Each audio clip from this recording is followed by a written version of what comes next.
Oh, welcome back. Good to see you. Good to see you. I hope you're well. I hope you're well. So, thank you for listening to another English podcast with Paul. But enough about me. Like I said, I hope you're well. I hope you're comfortable. And let's just jump straight into it. All right. The power of stories. What's so important or exciting or interesting about stories? Well, actually, it's really, really surprising that our memories work really well with stories. And that's because the way they make you feel.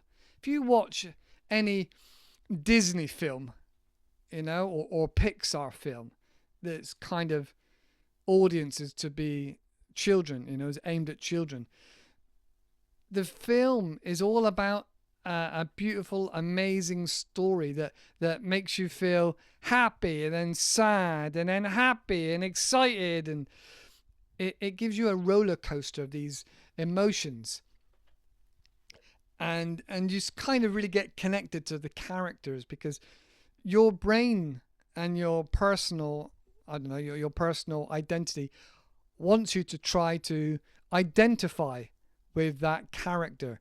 Because even if we look at a vegetable or a piece of wood or something in the distance, from a young age our eyes want to perceive a face, a person. All right, we're dedicated, our brains are sort of dedicated to focus on human faces. And so we personify so many things, so many objects we personify. Even a rock. People put googly eyes on it and a smiley face, and the rock now becomes, I don't know, something you can sell. We personify so many different things that are intangible objects to try and make them human. Even if it's just looking up at the sky and you see some clouds. Oh, that one looks like an elephant. That one looks like a baby. We constantly looking for images of faces everywhere. And so that connection with faces and stories and connection is how we kind of view and feel the world.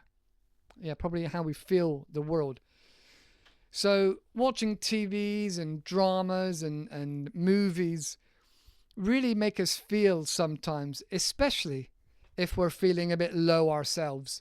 Watching a happy Disney film can really lift up your mood and really make you feel much better and happier about a situation that you might be in. All right, so it's all about how they make you feel. Also, if we went back to caveman times, even now there are evidence in some caves where caveman has depicted his life or a story with very primitive images that they've maybe made out of their hands on the cave walls with some colors they found from berries and things like this. Is amazing to think that all the way back then in caveman times, that communicating an idea through images so that we might see it, that may well have come before language. I'm no expert, but getting across an idea and projecting it onto a wall to be able to express that to somebody else is amazing that we got to that point, really. So caveman's images, and then also kind of like if you think about being around the fire, the campfire, there was also a really big time that elders would share stories to children to help get across morals and ethics and lessons, life lessons. I don't know if I've got I don't know whether it's just the microphone on my ears, but it sounds like a lot of S's on the microphone. All right, I should get one of those little covers. So around the campfire, lots of stories, lots of ethics, morals, bonding and being connected together with the family, and safe. So the fire and stories was a good time to be safe, connected with your family, and basically a positive, happy experience. So getting across stories and making you feel good, especially before bed, I suppose, with the parents and grandparents, was a positive reinforcement of learning stories and listening. So brilliant idea, brilliant idea. Also, the power of stories really help us just to share an idea. If you've ever watched a presentation with Steve Jobs, or something on the red dot carpet with TED. You ever seen a TED or TEDx? TED is where somebody gets to speak and share ideas. So the idea of, so if I was selling as well, if I was selling something to you, let's just say I wanted to sell, an English course. Maybe I wanted to sell IELTS or something like that on my website. I would probably do a little video talking about how a student or a person was struggling to get a job in their area where there's a lot of tourism, and that tourism language was mostly English language. And then that young person found and become friends with a teacher. The teacher then taught them English and had lots of fun, and they played football and they bonded and they connected. And then the English was so easy to learn. That young person then ended up becoming a manager of a hotel in a tourist industry, in a tourist town, making lots and lots of money and able to look after his grandma with the medication that he could buy. And, same old story, I suppose, same old story. Then selling something using a story, because if that English teacher didn't teach that student, then the student would not be along happily looking after his grandmother and being a manager and a happy ever ending. So selling is very, very important, to inject or implement stories to help the buyer connect with that idea, with that necessity to feel the emotions. Because it's really easy to just say, I've got a course down below, click on it and buy it.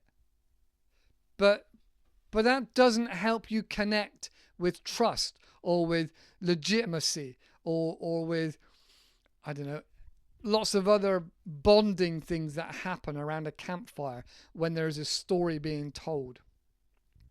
So stories can help sell things. Stories can help convey an idea from one person to another, or even one person to the whole wide world.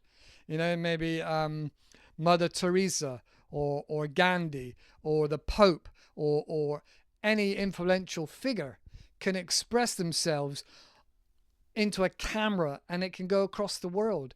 And that feeling can resonate with you, and you can feel connected to that person on the other side of the world because of a story.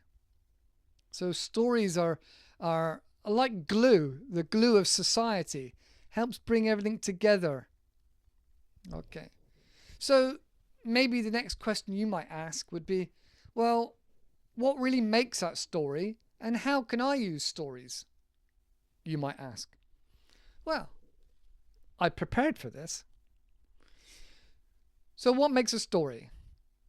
Well, I don't want you to feel bad, but it's normally quite simple that there's a character.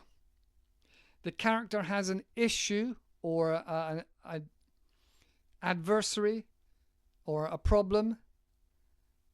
And then they have to go up to a challenge. They have to be able to make this challenge. Sometimes they might fail and then go back and try again. But eventually they get over their adversity and they come down the other side to happiness. So you can make it as complicated or as simple as you like. Some of the simplest stories we tell our children for bedtime stories. And some of the more complex stories become films in the cinema. And so a story is normally, like I said, that cycle. But the more detail and the more you can make it related to our human problems. So if the story was about 5 aliens trying to work out how they could conquer the world, another world, it might be difficult for, with all their tentacles and all the, their telepathy, and that might be difficult for us to relate to. Yeah, you see what I'm saying? So the more relatable your character and their problem is to your audience. So for example, like I said, a teacher helping a student in a country where tourism is big, then that elevates them up. That all comes together is the how you can connect with that person, how it can become more real and identify. All right. So I have lived in foreign countries. I have students that I've played football with and had fun and games and messed around. In one school, I took in loads of balloons and cars and magnets, and we had lots and lots of fun.